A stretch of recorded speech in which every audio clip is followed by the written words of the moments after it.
Hello everyone and welcome back to my channel BethChatsBooks.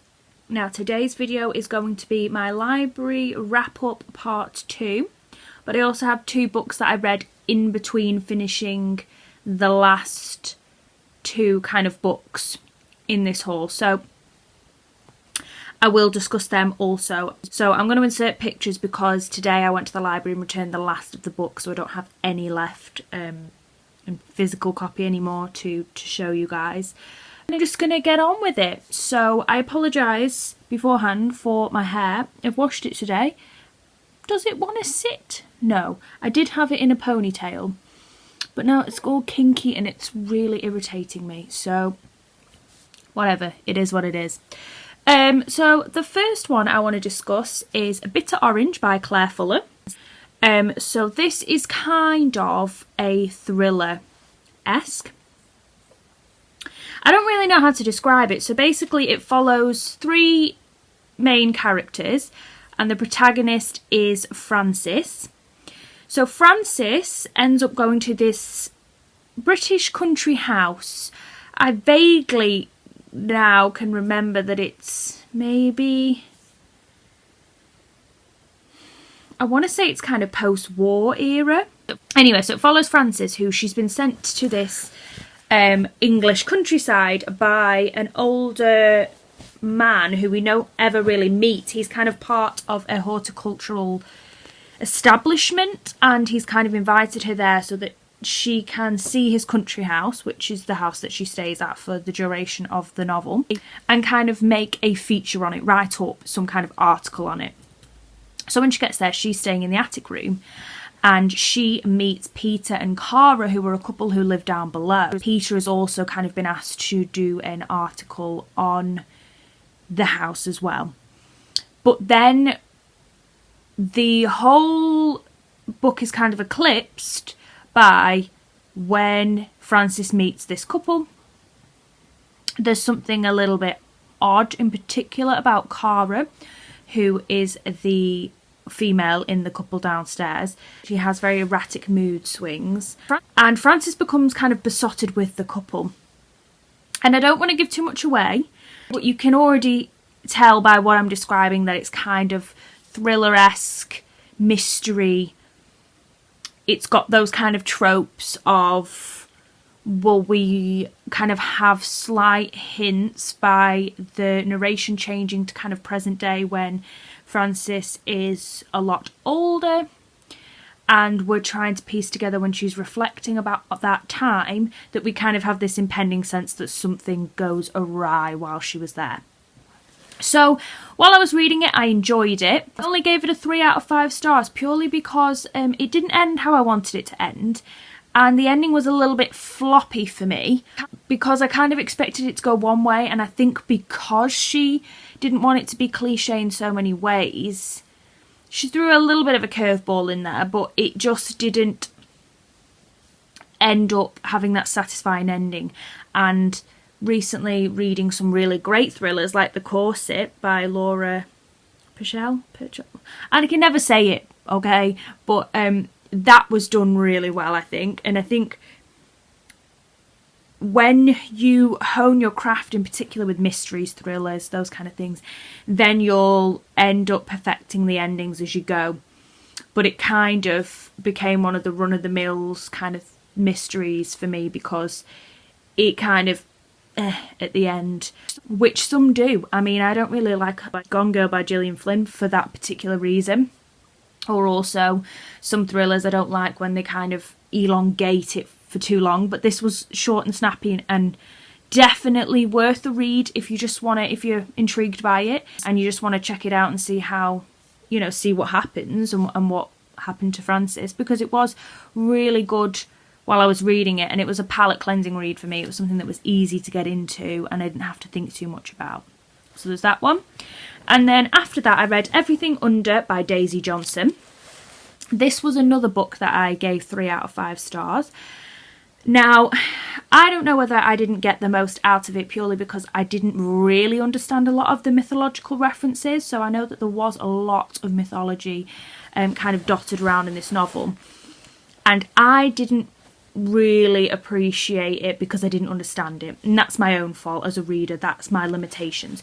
But I'm reviewing it from the sense of somebody who doesn't know a lot about Greek mythology and who was reading it purely for the story. So maybe I've missed an added nugget that I could have taken out of that book, but unfortunately I just didn't have that. But overall, the story, the twist at the end, this is kind of very different from Bitter Orange in that sense, because the ending finally made the whole book make sense. So the book isn't that long, but I remember I continued reading it and I finished the last kind of quarter in the library before I returned it, and I was going, am I just stupid? Because a lot of this is not making coherent, plot-driven sense. And I was thinking, maybe I'm just really stupid. Maybe these are loads of references I'm missing. And then the kind of last 20 pages, the light bulb moment happens and you go, oh my God, I get it. It all makes a lot of sense now. And the ending is really unnerving. So without spoiling too much, I think a lot of people know that it kind of leans a little bit on the Oedipus myth in Greek mythology. And I know the Oedipus myth as such more through a psychology lens of Freud's Oedipus complex. So I got that, I completely understood that, and was very unnerved by it. But I don't want to ruin any more about that, because that is a bit like the film Shutter Island, which is one of my favourite films of all time. But it's one of those that if somebody ruins that last 20 minutes for you, everything is not worth it. You know, it's just ruined everything, so I don't want to do that to you. But suffice to say, I will just concise. It's about Gretel, who is somebody who works at a dictionary. I forgot what the term is now. It was on the back of the book. She basically, her job is to find definitions for words for the dictionary. And it kind of goes through her relationship with her mother, which is tumultuous to say the least. And then there is a individual called Marcus who had a brief kind of interlude and part to play in Gretel's younger years that she reflects upon. So I don't want to say any more than that, because if you want to read it, you might really enjoy it. I only gave it a 3 out of 5 stars because the last 20 pages was everything for this book, but I had to wait till the last 20 pages to get that satisfaction. I didn't have that for the duration of the reading experience. So for me, I can't really give it a 4 or higher if I wasn't loving it continuously, which unfortunately I didn't. However, this has made me very interested to see how Daisy Johnson operates, because she's very intelligent, which is very evident in this book, and it was very beautiful and lyrical and reflective, and I really liked her style. I just wasn't all in with the story. I wasn't fully convinced with it. The next book was one of my favourite books of this haul, and that was I'll Be Gone in the Dark by Michelle McNamara. So I feel guilty saying this, but I only gave it 4.5 out of 5 stars, and a lot of people love it and give it 5 stars. Now, off the bat, the only reason I'm not giving it 5 stars before anybody creates some kind of uproar in the comments, because I know this is such a beloved non-fiction book, is there's a few little structural things that I didn't love about the book because of the way I think it was rushed to be compiled. So some of the chronology is a little bit out of whack in the entirety of the book. And the last chapter, her colleagues ended up finishing for her using her resources, which created a bit of a jar from the writing style of Michelle and then their writing style, because they admitted they couldn't emulate her style. So they were a lot more factual, less storytelling than Michelle's style, which was naturally jarring. It wasn't their fault. But I think usually to give a 5-star, it has to be out this world. And I think this book would have been perfect had Michelle not died, and had she been able to devote her entire, time and energy to it, and maybe spent another 18 months before the release date, working on it. But unfortunately, she did die in 2016. This book was released in 2018.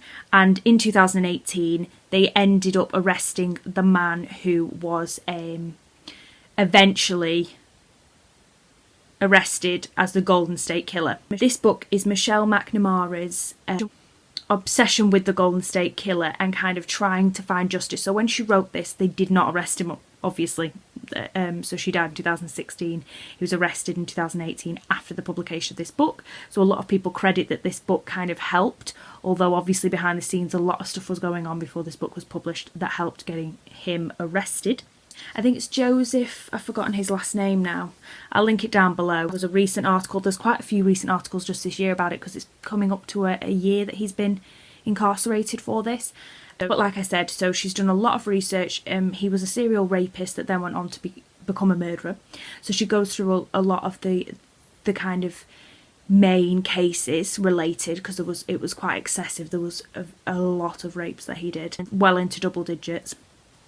And she goes through the kind of MO of all the crimes and kind of compiles who she thinks that person could have been, and then littered within that is kind of her obsession with who she, her obsession with who she thinks the individual is, and at the end she writes a very powerful letter addressed to the individual who's done it, and there's a really lovely epilogue from her husband who kind of says that, his marriage in the last 2 years was just eclipsed by Michelle's desire to find this man, but how he doesn't have any bitterness about that, how there's segments in the book where she talks about how their wedding anniversary presents for the last 2 years have been related specifically to her finding this killer. So you kind of see, you get under the skin of the Golden State Killer and his crimes, but you also get under the skin of Michelle McNamara and why she feels so passionate about doing it.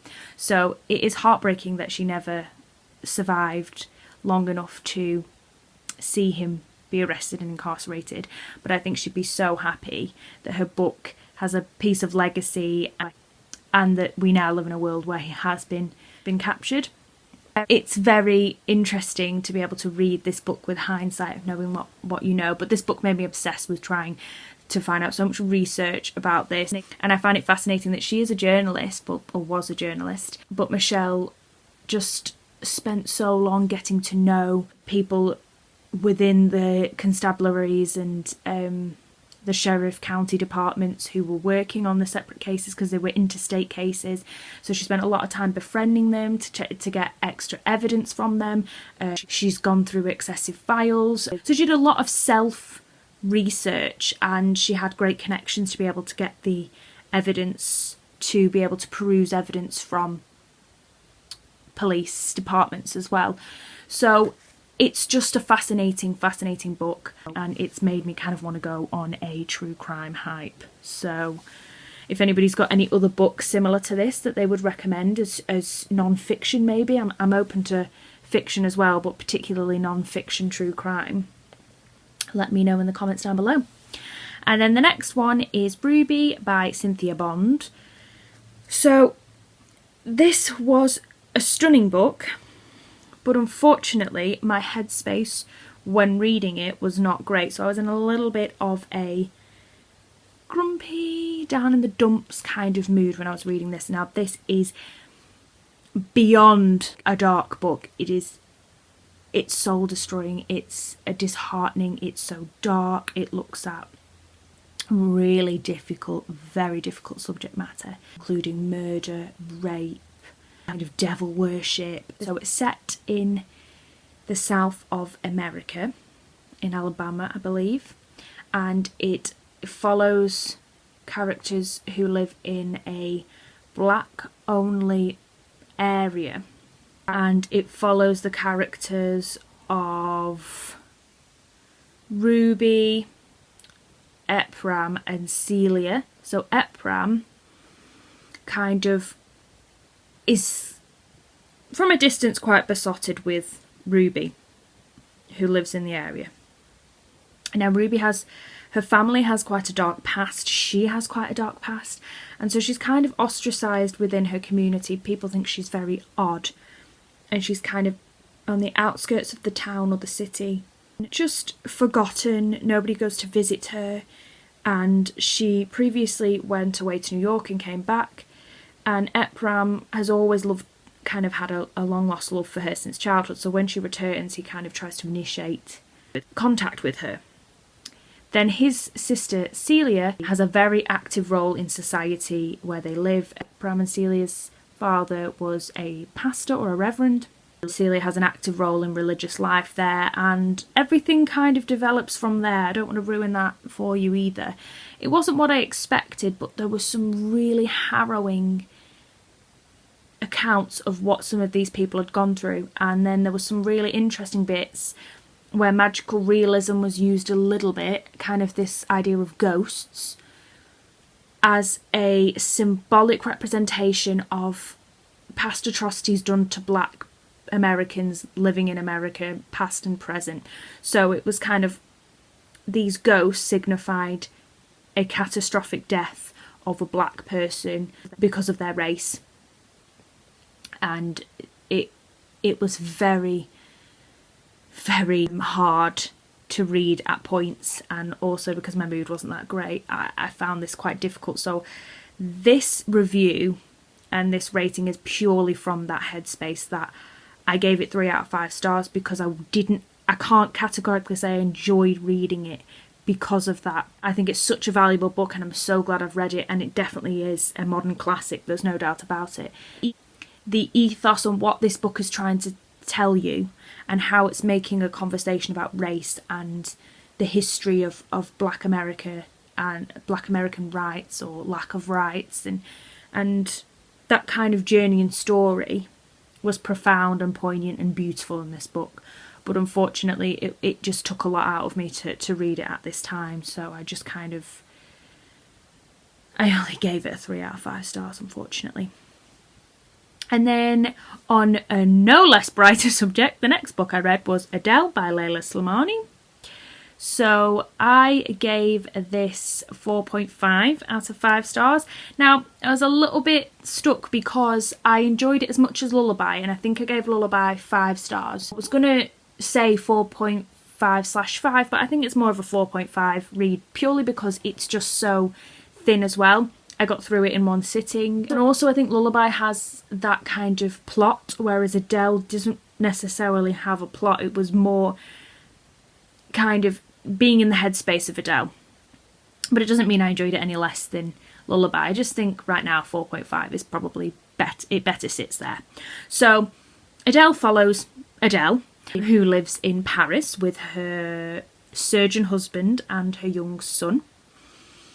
And she has a sex addiction. She basically has had multiple flings, sexual encounters with men, particularly strangers. She kind of gets this thrill from being desired, it explains in the book. So it says it's not that she needs to have sex. Sex is kind of, you know, that weapon maybe, or that thing in your arsenal that women have, that they know men desire them. And so for the fact that she can be in this book very forward about sex, initiate it quite without any qualms about it. She starts at one point in the book feeling up, you know, the genitals of her surgeon husband's other surgeon friend underneath the table at a dinner party in front of everyone. She likes the idea of going off into alcoves at parties, or going down ginnels after big social events and kind of hiding away. And once the sex has been done, she doesn't really like the affairs. She has a white phone where she keeps the names and contact numbers of people she wants to liaison with again, but those numbers are quite low considering how many people she's slept with. She likes the thrill of somebody wanting her more than she wants anything regarding intimacy. So a lot of people kind of told me how dark and depressing this book is, but I found it fascinating because it really gives you a better insight into maybe what sex addiction is, because it almost did have a very significant effect on her mental health, her physical health. Her drinking, her smoking, her lack of eating, her weight was all affected by how obsessed she was at any given time. And the last kind of quarter of the book is really interesting because it's almost about how somebody who has no experience of this condition tries to cope with it. She tries to kind of quit this addiction, and it's really interesting to see how that goes about and how that's dealt with. I thought it was really fascinating. It was a really quick read, so it doesn't, you know, it doesn't go on for too long or anything like that or drag out the plot. I really enjoyed it and I was hooked on it. I didn't speak to my boyfriend for basically a day. I was like, I'll speak to you once I finish this. I've just got to finish it. So really, really enjoyed it. Can't complain. It, you know, everybody's talking about it at the moment. It was great. So the next one is The Stepford Wives by Ira Levin. This was not what I expected because I know it's such a common story. I know that in popular culture and everything else it's referenced quite heavily, and it was written in the 70s, I believe, but it has some really interesting modern echoes. So it follows Joanne, who's married to Walter, and they move to the Stepford area, and then she notices things start to be a little bit strange for her. So she's come from kind of more of the main cities in America. She's quite modern. She has modern ideas about women's rights, and she's a fan of the feminist movement and the new wave kind of feminism that was happening in the 60s and the 70s. And her husband agrees. And then when they start moving to Stepford, she befriends a friend called Bobby, who also has similar ideas to herself. And then they start noticing that all the women in the Stepford community keep within a traditional role. A lot of them don't work, they just clean all day, and they seem very happy about it. So when Joanne and Bobby try to probe them, they're not very responsive about it at all. They're very closed off, they don't want to talk about it. And then she notices that Bobby and other people that she knows who were quite outspoken before start to change and start to adapt and start to behave quite like these other women. And it becomes evident that she's going to head in the same direction. However, she doesn't know how that's going to happen, and we don't really know how it's going to happen until the end. So they have a men's society in Stepford, which all the men are a partner of, kind of belong to this society. She does a bit of research and finds out that previously there was a women's society, but it ended, and then this man's society came out of nowhere. And all the people that belong in the man's society, there's quite a lot of them who were quite high up in it, who belong to tech companies.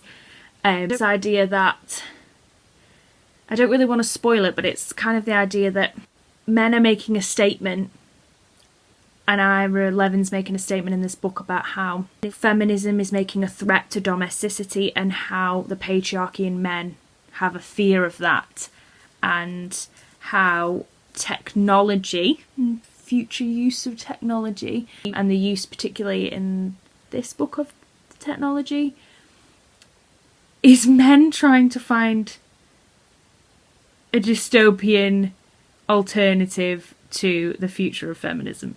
It's very difficult to talk about without spoiling it, but I was reading this and I just kept popping up with things of Frankenstein by Jeanette Winson that I just read, of these concepts are not quite as alien as we would like to assume. This idea of artificial intelligence, for example, and robots, and how we're going to develop them, which is terrifying to me. But in this book, that poses a real possibility for men who are not happy with emancipated women. So I found it really fascinating. It's very quick. I think it was 140 pages, so it's so easy to read. If it's something that you've been meaning to read, I would highly recommend, because it was an education for me and it was so quick. It's literally an afternoon's read with a brew. It's very fast paced and it's very interesting. Gives a lot of food for thought on all those topics. So I gave it 4 out of 5 stars. I thoroughly enjoyed my reading experience with that one. And then the last one I want to talk about is The Mermaid and Mrs Hancock by Imogen Hermes Gower. Now, this one was quite a big book, but I really, really enjoyed this. So I gave it 4 out of 5 stars. I wasn't going to give it any higher because it was nearly 500 pages and it was really engaging while I was reading it. It gave me a lot of the Essex Serpent vibes when I was reading it, but it didn't have that snap I love this story so much, so usually I only kind of give 4.5 and 5 if I'm really on the cusp of it's really, really good for me. So this follows Jonah Hancock and Angelica Neal. So Angelica Neal, when we find at the beginning of the novel, is working in a nunnery, but it's really a whorehouse, where this lady, Mrs Chapel, kind of prostitutes out these women who she's found on the streets or who were orphaned, and she kind of has an establishment where quite high up government officials and prime ministers and politicians will frequent her house, and Angelica Neal is quite highly regarded there. And when we kind of meet her, she's trying to re-establish herself into the network because she was with an older man who died, who was kind of giving her an allowance and stuff, and now she's got to fend for herself. And then we have Jonah Hancock, who we kind of meet him, and he works with shipping, and he basically sends cargo out and gets profit from it back. And the guy who was in charge of a ship, he hasn't heard from him in ages. Then he gets a message that he's coming to the house and he has a surprise for him, which turns out to be a dead mermaid that he found on his excursion, which he's now sold the ship for, the shipmaster, and has presented to Jonah Hancock and said, this will solve everything. Forget about the fact that I've sold your ship, that you haven't got any of that cargo, that you're going to let all these people down, because this is going to change your life. And it does in some ways. So then Jonah and Angelica, we kind of have their stories adjacent until they kind of converge and they meet each other, and the story goes from there. I particularly loved Mr. Hancock's niece, Suki.